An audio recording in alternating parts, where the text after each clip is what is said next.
장 39절부터 45절입니다. 누가복음 1장 39절부터 45절까지 우리 한 절씩 교독하겠습니다. 이때 마리아가 일어나 빨리 산골로 가서 유대 한 동네에 이르러 사가랴의 집에 들어가 엘리사벳에게 문안하니 엘리사벳이 마리아가 문안함을 들음에 아이가 복중에서 뛰노는지라 엘리사벳이 성령의 충만함을 받아 큰 소리로 불러 이르되 여자 중에 내가 복이 있으며 내 태중에 아이도 복이 있도다. 내 주의 어머니가 내게 나아오니 이 어찌된 일인가. 보라, 내 문안하는 소리가 내 귀에 들릴 때 아이가 내 복중에서 기쁨으로 뛰놀았도다. 같이요. 주께서 하신 말씀이 반드시 이루어지리라고 믿은 그 여자에게 복이 있도다. 아멘. 우리가 지난 시간에 천사 가브리엘이 갈릴리 나사렛에 있는 요셉과 정혼한 처녀 마리아에게 나타나서 예수님의 수태 고지를 했습니다. 예수님이 성령으로 잉태되어서 태어날 것이라고 말하니 당연히 마리아는 천사에게 나는 남자를 알지 못하는데 어떻게 내가 이런 일이 일어날 수 있겠느냐고 당연히 마리아가 천사에게 그렇게 질문을 던지겠죠. 그랬더니 가브리엘이 성령이 너에게 임하셔서 하나님의 능력으로 아이가 잉태될 것이라고. 성령이 내게 임하시고 지극히 높으신 하나님의 능력이 너를 덮을 것이다. 그러므로 나실 바 거룩한 이는 하나님의 아들이라고 불려지게 될 것이다. 그러면서 한 가지 믿을 수 있는 증거를 36절에 이야기하는데 엘리사벳 이야기합니다. 너의 친족 엘리사벳이 늙어서 아이를 낳을 수 없다고 그 할머니인데 엘리사벳도 벌써 아이를 임신하고 6달이 되었다. 그러니 하나님의 모든 말씀은 능하지 못하심이 없다. 그 천사가 엘리사벳 이야기를 통해서 하나님의 말씀은 능하지 못하심이 없다. 사람은 불가능하죠. 그런데 성령이 임하시고 지극히 높으신 하나님의 능력이 덮으면 하나님의 말씀대로 이루어진다. 그 말을 듣고 마리아가 주의 여종이오니 말씀대로 내게 이루어지이다 하면서 순종하고 가브리엘 천사가 떠났습니다. 이 38절에 이어서 오늘 본문 39절이지요. 그 다음 마리아가 어떻게 해요? 천사가 떠난 후에 이때 일어나 빨리 산골로 가서 유대 한 동네에 이르러 사가랴의 집에 들어가 엘리사벳에게 문안하니 이렇게 되어 있습니다. 네, 여러분 지금 마리아는 어디 있어요? 북쪽 갈릴리 나사렛이에요. 지도를 보시면 이스라엘은 세 부분으로 나누어졌거든요. 북부 지역을 갈릴리, 가운데 부분을 사마리아, 남쪽 지역을 유다. 지금 마리아는 북쪽 갈릴리 나사렛에 있어요. 그런데 남쪽 유다 산골, 유다 산지에 살고 있는 사가랴, 엘리사벳의 집에 방문하려면 한 4, 5일쯤 걸렸을 거예요. 보통 유대인들은 요단강 이렇게 동쪽으로 돌아서 오는데요. 사마리아 지나지 않으려고. 어쨌든 어떤 방식으로 왔는지 모르겠지만 4, 5일은 걸어야 돼요. 마리아가 왜 유다 산지까지? 남쪽 유다 지역에 보면 그 가운데 부분이 산지예요. 유다 산지. 주로 도시들이 유다 산지에 있어요. 이 요단강 쪽 사해 바다 쪽으로는 이제 유다 광야라고 부르고요. 서쪽 지중해 쪽으로 블레셋 쪽으로는 쉐펠라라고 불러요. 쉐펠라라는 말은 저지대라는 뜻이에요. 그쪽에 4개의 골짜기가 있으면서 이제 산지 높은 곳에서 저지대 지중해 바다 쪽으로 내려가고 남쪽은 네게브라고 해서 광야 아프리카로 넘어가는. 그래서 어딘지 정확하게 학자들이 연구해도 알 수는 없어요. 사가랴 집이 어딘지 알 수는 없지만 유다 산지까지 오게 된 것이죠. 마리아가 유다 산지에 왜 갔어요? 사가랴네 집 엘리사벳의 집에 왜 찾아갔어요? 가브리엘 천사의 말 때문이죠. 그 할머니가 아이를 임신해서 6개월 됐다니까. 불가능한 일인데 그 할머니가 아이를 임신했다면 나에게도 천사가 말한 대로 남자를 만나본 적 없지만 임신이 가능하겠다라고 믿을 수 있는 거죠. 그래서 엘리사벳에게 가봐 하신 거잖아요. 가브리엘 천사가. 나는 남자를 알지 못하는데 어떻게 이런 일이 일어날 수 있습니까? 엘리사벳에게 가봐. 엘리사벳도 할머니인데 임신이 불가능한 할머니가 지금 6달 됐어. 그래서 엘리사벳 말이에요. 엘리사벳은 하나님의 역사하심의 증거가 된 사람이에요. 불가능한 것이 가능하다. 하나님의 말씀은 반드시 이루어진다. 사람들의 생각으로는 불가능하지만 하나님께서 말씀하셨으니 그 말씀대로 믿는 사람들에게, 하나님의 능력을 믿는 사람들에게 불가능은 가능해진다라는 것을 증거해 주는 사람 엘리사벳이잖아요. 하나님이 행하실 역사를 믿을 수 있게 해준 사람이 엘리사벳이에요. 우리도 그렇게 살았으면 좋겠어요.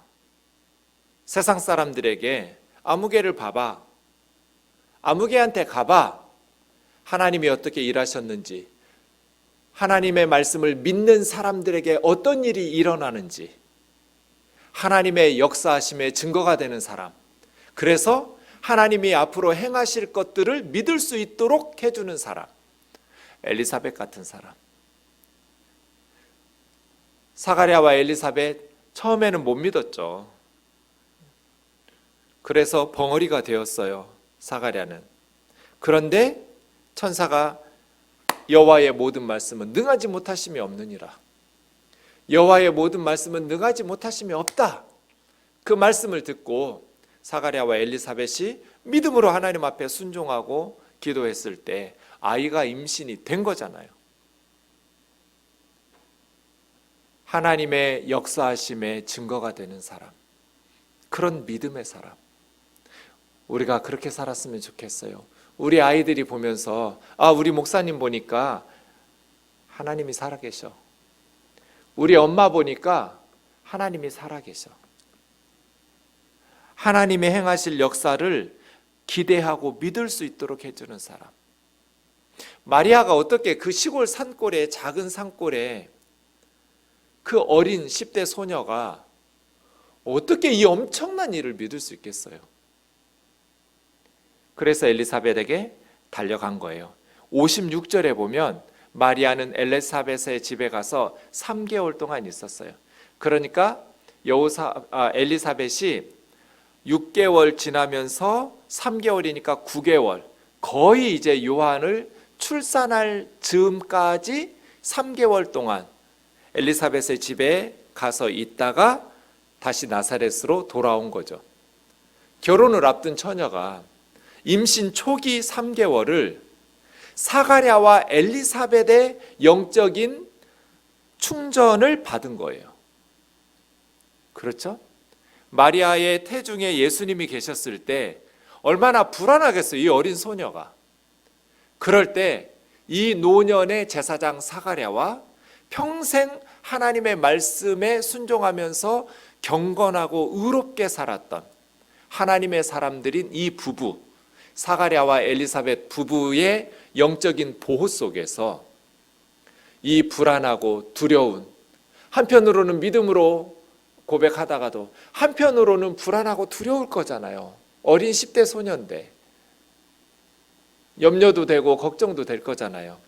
그때마다 초창기 3개월을 사가랴와 엘리사벳, 이 경건한 하나님의 사람들이 마리아를 양육한 거예요. 영적으로 돌보고 영적으로 충전시켜주고 장차 이루어질 하나님의 역사들을 바라보도록 만들어준 거예요. 예수님의 태교가 그래서 사가랴와 엘리사벳의 돌봄 가운데 순적하게 진행되었다고 보는 거예요, 저는. 세상적으로 보면 정말 걱정, 근심, 염려, 불안, 이런 상황인데 사가랴와 엘리사벳은 사가랴가 직접 가브리엘을 만났잖아요. 엘리사벳이 또 하나님의 역사들을 임신을 통해서 이루었잖아요. 그러한 두 노년의 부부가 마리아를 영적으로 잘 세워준 거예요. 그래서 사가랴와 엘리사벳이 정말 귀한 사람들이다.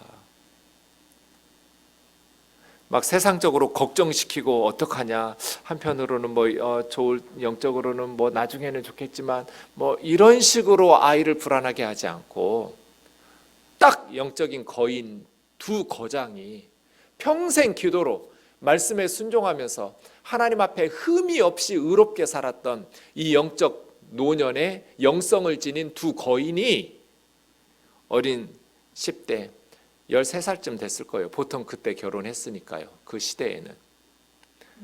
이 10대 초반의 마리아를 영적으로 딱 붙들어 준 거예요. 이런 노년의 빛나는 영성을 겉사람은 후패하지만 우리의 속사람은 날로 새로워져서 영안이 밝아져서 이렇게 하나님의 나라를 위해서 소중하게 쓰임받는 사가랴와 엘리사벳과 같이 살아가기를 주의 이름으로 축원합니다. 사가랴와 엘리사벳이 없었으면 어쩔 뻔했어요. 하나님께서 믿고 보낼 수 있는 사람, 엘리사벳에게 가봐, 사가랴한테 가봐, 믿고 맡길 수 있는 사람 말이에요. 그래서 초창기 석 달 정도를 영적으로 완전히 하나님 안에서 마리아가 회복되고 충전되는 그러한 시간들을 보내는 것이죠. 사가랴와 엘리사벳이 그렇게 할 수 있었던 것은 이들이 영성이 하나님의 나라에 대해서 활짝 열렸기 때문이에요. 세상적 가치관과 세상적 기준이 없었기 때문이에요. 그걸 뛰어넘었기 때문이죠. 41절 보겠습니다. 엘리사벳이 마리아가 문안함을 들음에 아이가 복중에서 뛰노는지라. 엄마 뱃속에서 세례 요한이 막 기뻐서 뛰놀고 있어요. 그때 엘리사벳이 성령의 충만함을 받아. 그러니까 사가랴와 엘리사벳은요, 성령이 충만했어요. 아버지 어머니가 성령으로 충만하니까 태중의 세례 요한이 성령으로 태교가 된 거예요. 그 성령 충만했던 두 노인이 어린 마리아를 성령의 충만함을 흘려보내준 거예요. 그래서 영적으로 지켜준 거예요. 엘리사벳이 뭐라고 그래요? 큰 소리로 여자 중에 내가 복이 있으며 내 태중의 아이도 복이 있도다. 여자 중에 네가 가장 복이 있다. 그리고 너의 태중의 아이도 복이 있다. 내 주님의 어머니가 내게 나오니 이 어찌 된 일인가? 보라, 네가 문안하는 소리가 내 귀에 들릴 때 내 복중에서 우리 애가 기뻐서 뛰놀았다.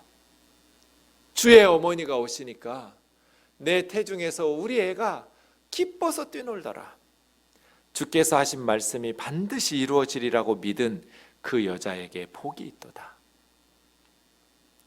여러분, 이 성령 충만한 엘리사벳의 말을 보세요. 자기 뱃속에 있는 아이가 어떤 아이예요? 세상에 둘도 없는 애예요. 너무너무 소중한 아이예요. 그런데 이 아이는 장차 누구를 위해서 살아야 돼요? 마리아 태중에 있는 아이를 위해서 살아야 돼요. 종이에요. 이럴 수 있잖아요. 이왕이면 그 경건한 제사장 부모인 나를 선택할 수도 있었잖아요. 저 작은 시골 산골의 어린 꼬맹이 말고 제사장 부인인 내가 예수님의 어머니가 될 수도 있었고, 저 아이가 우리 아이를 수종 들고 앞길을 예비하는 사환과 같은 역할을 할 수도 있잖아요. 그런 생각 들 수도, 저만 이런 생각 하나요? 여러분은 그런 생각 안 할 것 같으세요?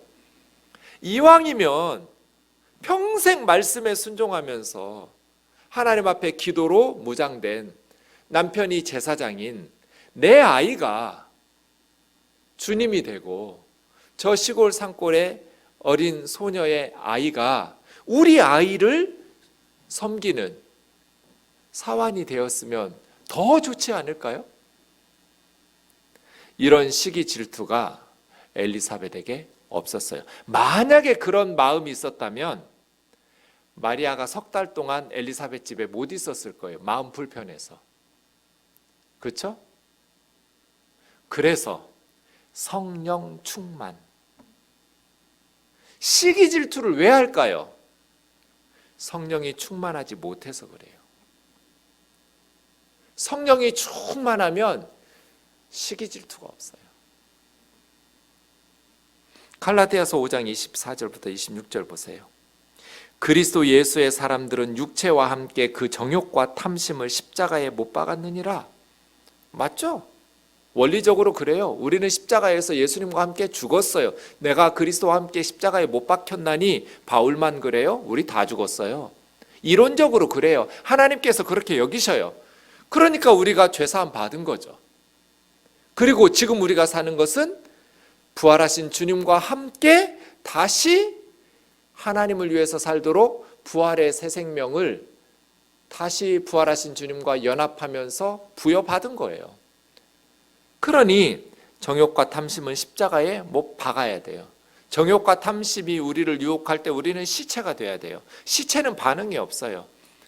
오히려 이제 우리의 새 생명은 하나님을 기쁘시게 하는 그러한 일들이 우리에게 가까이 올 때 반응을 해요. 죄에 대해서는 죽고 의에 대해서 살고 우리의 옛사람은 죽었고 이론적으로 이래요. 원리적으로. 그런데 실질적으로 우리가 완전히 그렇게 성화되어서 살지는 못하죠. 하지만 끊임없이 그렇게 삶을 살아야죠. 우리의 새로운 신분에 합당하게. 어떻게? 성령으로죠. 성령으로. 만일 우리가 성령으로 살면 또한 성령으로 행할지니 헛된 영광을 구하여 서로 노엽게 하거나 서로 투기하지 말지니라.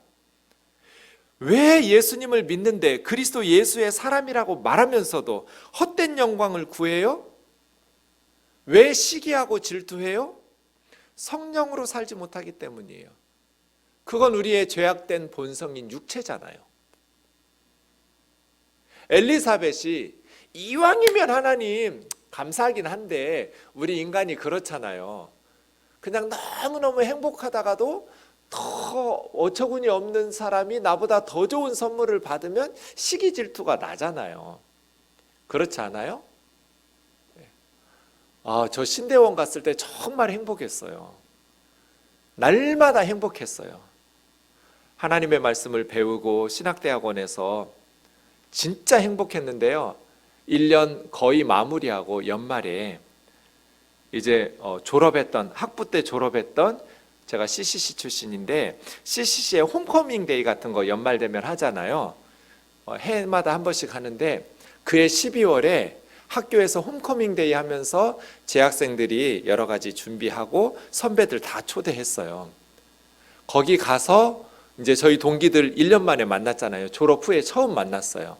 저는 신학교를 갔고 제 친구들은 직장 생활을 하고 제 친구들이 어떻게 살았겠어요? 열심히 신앙생활 하면서 교회 섬기고 직장 다니면서 살고요. 진짜 제 마음 불편하게 할 생각은 0.1%도 없었어요. 그냥 자기들 어떻게 사는지 근황을 나누었을 뿐이에요. 그런데 저는 신학교에서는 다 똑같잖아요. 전도사들. 뭐 큰 교회 전도사라고 해봐야 자기가 담임 목사도 아니고 그냥 고만고만하게 다들 경제적으로 어렵게 열심히 살았을 때 몰랐어요. 그런데 직장에 다니는 내 친구들을 만나니까 세상적으로 이 친구들이 너무 반듯하게 잘 사는 거예요. 그리고 미래가 그냥 착착착착 보이는 거예요. 계산이 나와요. 근데 저는 그때 43만 원 받았거든요. 저보다 막 내 친구들은 몇 배씩 더 벌고 당연히 그랬겠죠. 저는 교회에서 진짜 극빈자 생활을 하잖아요. 교육전도사들이. 행복했단 말이에요. 주님이 주의 종으로 불러주신 게 너무 1년 동안 정말 너무너무 감사한 게 많았고 날마다 할렐루야였어요. 너무 행복했어요. 그런데 딱 학교에 가면서 친구들이 이제 세상에서 너무너무 사는 거 보니까 부러운 거예요. 그리고 내가 너무 초라한 거예요. 그러면서 혼자 지하철 타고 오는데 제 마음속에 니들이 뭐 새벽 기도나 나가겠냐? 뭐 이런 막 이런 생각들이 막 드는 거예요. 니들이 뭐 제대로 신앙생활이나 하겠어? 세상의 욕심에 그냥 얽매여서 사는 이것들. 새벽기도 나갈 수도 있잖아요. 직장생활 하면서 금요 철야할 수 있잖아요. 지 좋아서 신학교 가가지고 뭐 그게 자랑할 것이고 뭐 대단한 거라고. 그 열등감이죠. 저의 못난 열등감. 엘리사벳, 마리아 오기 전까지 행복할 수 있잖아요. 이게 꿈이야 생시야? 우리가 임신을 하다니? 너무너무 행복한 6개월이에요. 근데 마리아를 보는 순간 기분 나쁠 수 있잖아요. 왜 쟤야? 이왕이면 내 아들이 주님이 되고 저 어린 산골의 소녀의 아들이 내 아들을 섬기는 종이 되면 좋잖아요. 근데 엘리사벳은 그런 시기 질투가 없었다고요. 어떻게? 헛된 영광을 구하여 서로 노엽게 하거나 서로 시기 질투하지 마라. 어떻게? 성령으로 해요. 성령으로. 그래서 우리가 헛된 영광을 구하거나 서로 노하게 하거나 투기하면서 시기 질투하는 마음들이 우리 속에 있다면 우리가 성령 충만하지 못한 증거예요. 엘리사벳처럼 성령으로 완전히 충만해지면 시기 질투가 없어요. 그럴 수도 있잖아요. 자기 뱃속에서 마리아의 문안하는 소리를 듣고 막 기뻐서 뛰는 세례요한을 꿀밤 줄 수도 있잖아요. 야, 이 속없는 놈아, 좋냐? 넌 종인데? 이렇게 꿀밤을 줄 수도 있잖아요. 엄마가. 이런 게 없어요. 그러니 마리아의 엘리사벳 집에서의 3개월이 얼마나 위로가 되고 격려가 되고 행복한 진짜 꿈 같은 시간이었겠냔 말이에요. 성령 충만한 사람들, 성령으로 충만한 사람들, 어떻게 이런 일이 있을 수 있어요? 사가랴와 엘리사벳은 온전히 하나님의 나라에 집중하고 있었기 때문이에요. 이 세상적인 가치관이 초월해버린 거예요. 그래서 요한일서 2장 17절에 있는 것처럼 이 세상도 그 정욕도 지나가되 오직 하나님의 뜻을 행하는 자는 영원히 거하느니라. 세상의 것들을 예수님보다 더 중요하게 여기시면 안 돼요. 예수 그리스도를 최고로 여기는, 아무리 평생에 꿈에 그리지 않던 내 태중의 아이라 할지라도 예수님을 최고로 여기고 예수님을 가장 소중하게 여기는, 그래서 내 생명도 내 아이도 기꺼이 주님이 쓰시겠다고 하면 아낌없이 주님 앞에 드릴 수 있는 것이 참된 신앙이죠. 세상을 뛰어넘는. 제가 진짜 기분 나빴던 권사님이 있어요. 전에 섬기던 교회 권사님인데요. 간지 얼마 안 돼. 첫 해에 들은 얘기예요. 어느 날 찾아오셔서 그냥 예배 끝나고 가시면서, 전도사님, 저는 아들만 셋이에요. 저는 암흑의 권사인데요. 교회가 크니까 아직 저 잘 모르시죠? 네, 죄송해요. 전 청년부 담당이니까, 장년부 담당이 아니니까 권사님 이름 모르죠. 네, 저는 암흑의 권사인데요. 네, 아들만 셋이 있어요. 첫째 놈하고 둘째 놈은 공부를 잘해요. 셋째 놈은 공부를 안 해요. 그래서 첫째 놈은 의사시키고요. 둘째 놈은 변호사나 판사나 검사시키고요. 공부 못하는 셋째 놈은 목사시키려고 기도하고 있어요. 진짜 제가 그분 알았으면 평소에 잘 알았으면 진짜 한마디 했을 거예요. 목사 시키려면 첫째나 둘째 시켜야죠. 왜 공부 못하는 애를 목사 시키려고 그래요? 의사 그까짓 게 뭐라고? 판사, 검사, 변호사 그까짓 게 뭐라고? 기껏해야 육신 살려요. 판사, 검사, 변호사 중에 가정 파괴범들이 너무 많아요. 제대로 된 판결 안 내리고 지들의 명예와 이런 일들을 위해서 잘못되는 죄, 진짜 법 하면서 천국 가기 쉽지 않아요. 그까짓 게 뭐라고? 목사는요, 영원한 생명을 다루어야 돼요. 영원한 생명을 살리고 죽여요. 물론 세상적인 공부, 그것보다 더 중요한 것들이 너무 많아요, 목회자에게는. 하지만 엄마가 그런 심보를 가지고 살면 되겠어요?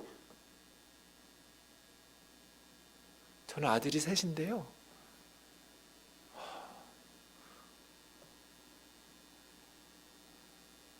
하나님의 나라가 그렇게 무가치해요? 그런 사람이 무슨 권사를 해요? 그러니까 교회가 콩고물이죠. 망했어요. 이러다가 한국교회 망한 거 아니에요? 지금 스스로 무너져 내리고 있는 거 아니에요? 목사들이 실력도 없고 세상으로부터 무시당하고 그렇게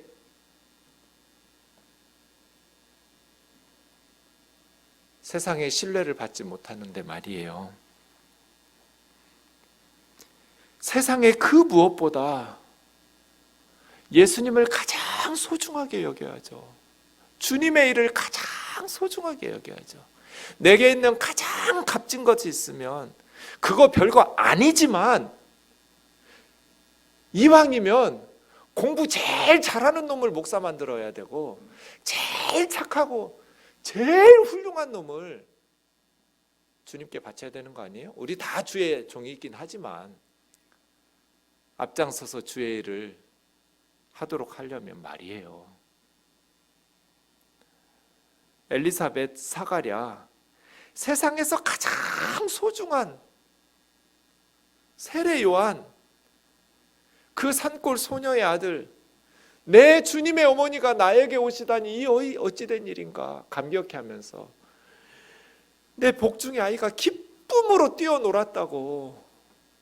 세상 사람들이 보면 이거 진짜 이해하기 어려워요. 왜 하나님이 저렇게 하시지? 이왕이면 순서를 바꾸지? 라고 생각할 수 있잖아요. 사랑하는 자매 형제 여러분, 이 세상도 그 정욕도 다 지나갑니다. 오직 하나님의 뜻을 행하는 자만 영원히 거하게 될 겁니다. 저와 여러분의 삶이 사가랴와 엘리사벳 같기를, 그렇게 성령 충만한 정말 세상의 때가 다 빠져나간 영적인 사람으로 살아갈 수 있기를 주의 이름으로 축원합니다. 기도하겠습니다. 우리 찬송가